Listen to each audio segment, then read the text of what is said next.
Good afternoon. I am here to brief you on a situation that occurred earlier today during protests outside of Gracie Mansion, from which footage of suspicious devices has been circulating on social media.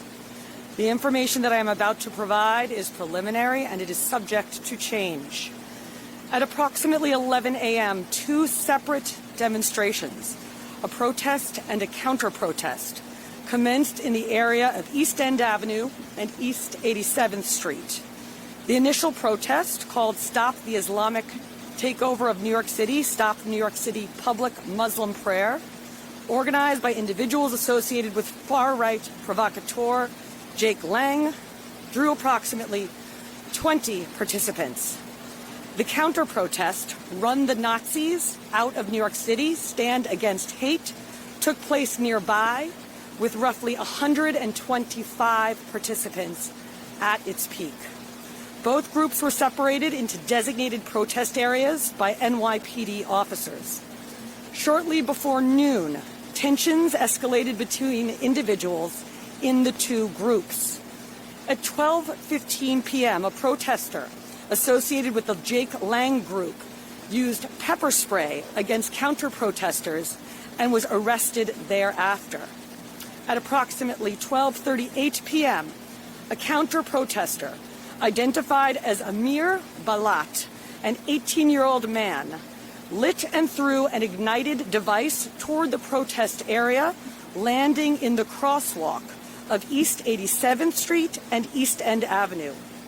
Witnesses reported seeing flames and smoke as it traveled through the air before it struck a barrier and extinguished itself a few feet from police officers.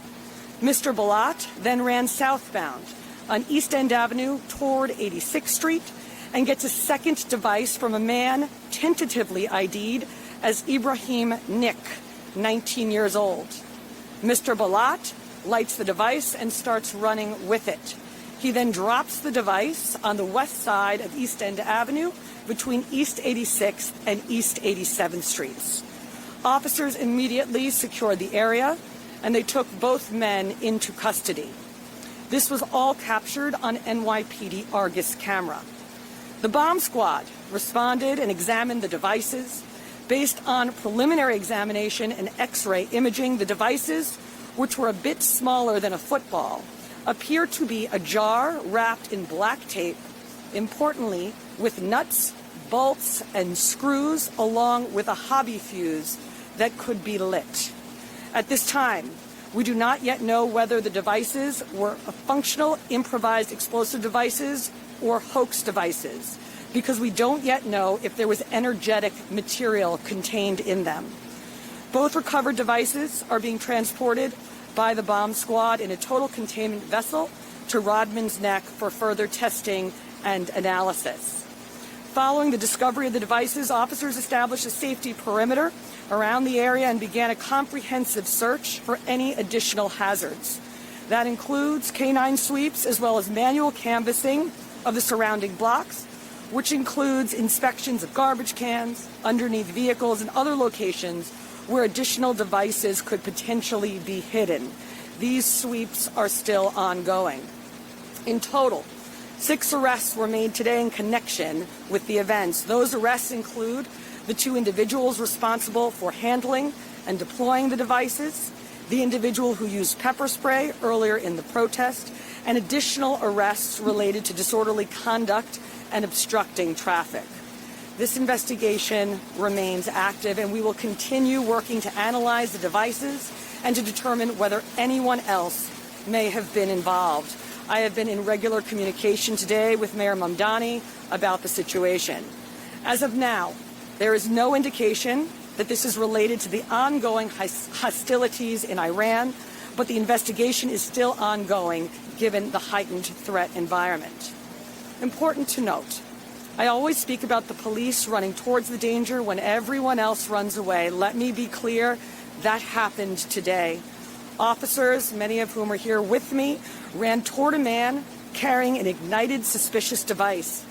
They put the safety of others and their sworn duty to protect and serve above their own personal safety. And I am grateful that there were no injuries associated with the incident. Today, as always, I thank our police for their noble service. Now I'll take a few questions. All right, we're going to do on-topic questions, only on-topic questions, but yes.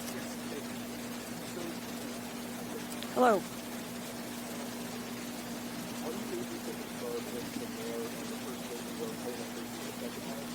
Do we know if they were home? I am not able to confirm if they were home or not. I believe they were not. Hey there, Emma with New York One. Is there any active threat to the area still or to Gracie Mansion? As I mentioned, at this time, we are doing canvassing and canine sweeps.